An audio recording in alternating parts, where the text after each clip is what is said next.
Man, what a game we had last night where we had possibly a NBA final showdown. Just a little preview where we saw the best team in the West and the best team in the East go at it. And each team has their best players playing. You have Shea Gilgeous, but for the OKC side, they didn't have Jalen Williams, and so you have to see whether or not they can play well without J Dubs. Now, coming into this game, there was a lot of talk that OKC is not really a scary team to go against in the playoffs, and that a lot of teams are looking for OKC and not being worried about them if they have to be on their side of the bracket. And I think that that is literally just one of the most copium statements that you can make, especially for a team who has gotten a lot better. For their weaknesses that they had last year, they don't have this year, at least not to the same extent.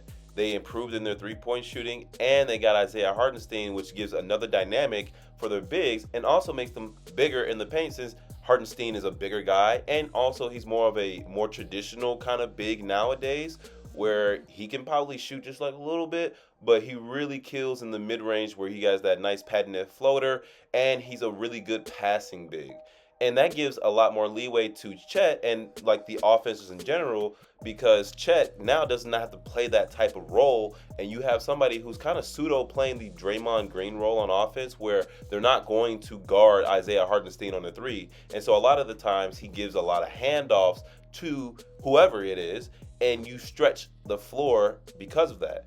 And so Isaiah Hartenstein has been literally the boon for this team, probably the biggest game changer outside of each player individually getting better. And then we also have Wallace, Isaiah Joe, a few others that. And listen, Lou Dort is having a great year. I know stats wise, it's not really seen on the stat sheet a lot, but Lou Dort is having a great year, and honestly, I don't know if you guys see this too because I watch OKC games, but I'm not necessarily like the biggest fan, so I don't really care about who wins or who loses.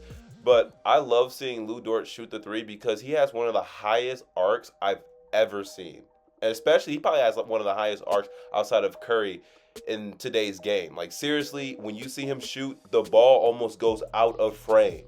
And so I love seeing him play. He plays 1,000%, but his minutes has been reduced for other more offensively efficient players on the team. But that's okay, especially when you get players like Isaiah Hartenstein, and then that basically just kind of pushes him out to the side a little bit. But they have him in case they want to play matchups and matchup hunting and make sure that they have the best possible defensive line that they possibly can. And then same with the Boston Celtics. Boston Celtics has been on a tear lately where they had, Peyton Pritchard, Derek White, all these sorts of players that is playing phenomenal. Like people who aren't even like the main two.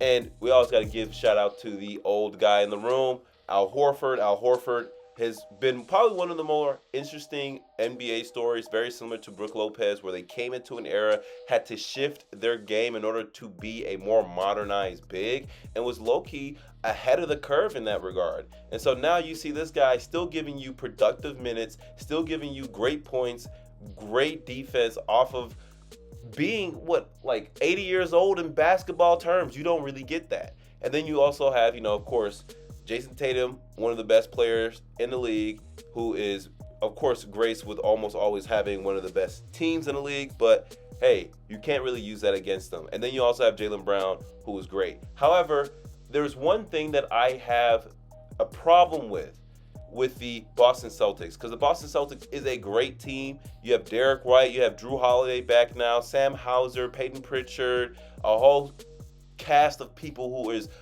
literally one of the best basketball players for their positions and one of the best role players, I'll probably say, not the best basketball players in their position. But one of the things that I hate about the Boston Celtics, and I really dislike watching them play, is that they rely so much on the three. Now, I know Joe Mazzulla is a very analytical guy, and I know from a numbers perspective, especially if you have the best shooting guards and shooting fours on your team in the NBA, that it kind of makes sense for you to have a preference for shooting threes. However, what is the line that is a little bit way too far for them? I think that honestly, they shoot more threes than they do twos on average. I think they shoot around like 46 threes a game, or 45 or 48. It's within that little mid 40 range. And that is way more than they typically would do for twos, of course, because you only get so many shots in the game. Now, for the most part, it works because they have some of the best shooters in the league. And coming from the bench on the starting five, almost every time that a person's on the court for the Boston Celtics, they are one of the best shooters on the court. And so it almost always works. However, when it doesn't work, you have to find ways to impact the game a little bit differently. And sometimes when it doesn't work, teams always understood, okay, cool. If they don't shoot threes efficiently, they're always going to shoot the three. But we know that they don't really have much of a mid-game outside of Jason Tatum and Jaylen Brown.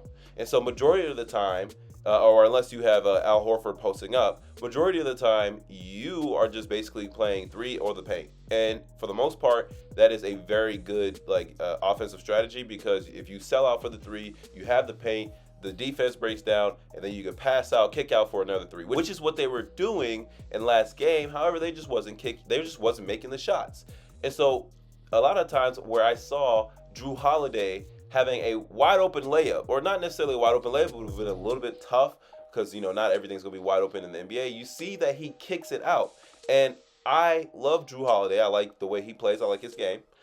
But the issue is, and this is something that I've always routinely seen him, especially when he plays with better teams, not in his NOLA days, is that he's a very respect the system type of player.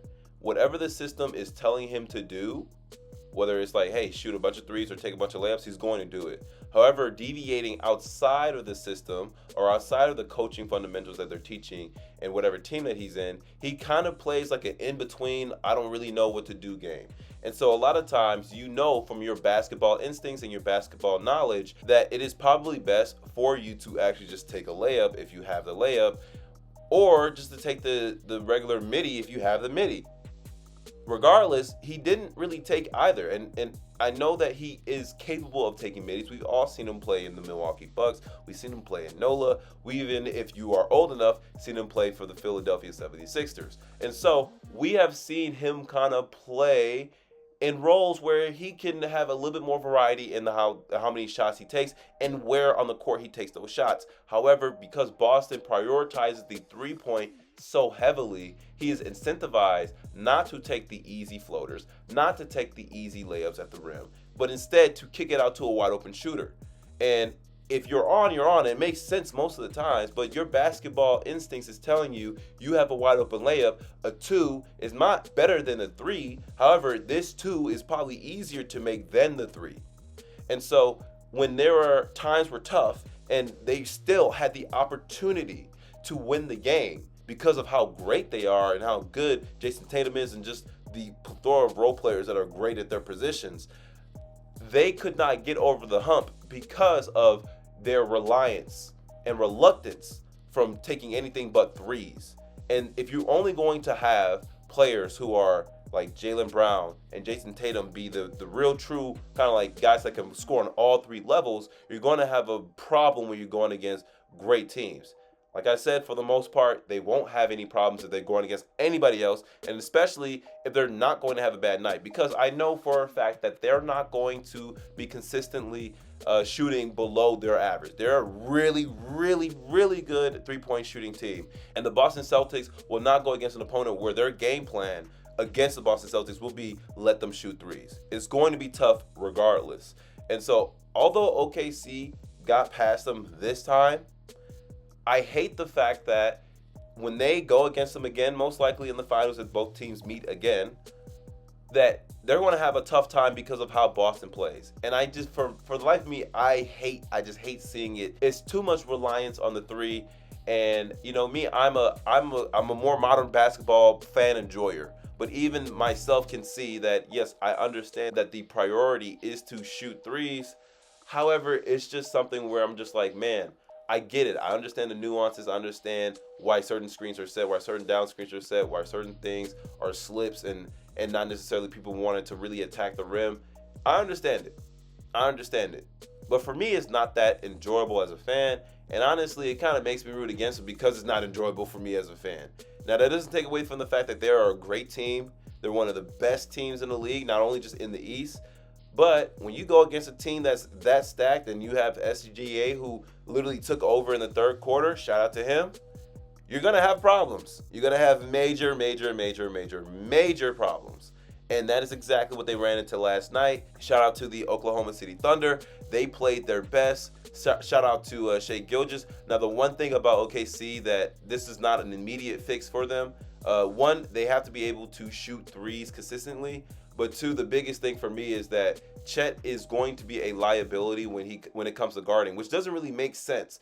If he's a floater type of guy, like he's playing off ball, his length grants him a lot of benefits. However, when he's on an ISO, as you saw a lot of times, whereas like Jaylen Brown or Jason Tatum, they will take away his advantage by bumping him, and he will fly like 3 feet backwards, and he won't be able to come back in time in order for them to get their shot blocked. And so OKC still has to kind of deal with that weakness in their game, but albeit it was a great game, they're probably going to be one of the 2 best teams that's probably going to be in the finals. We'll see.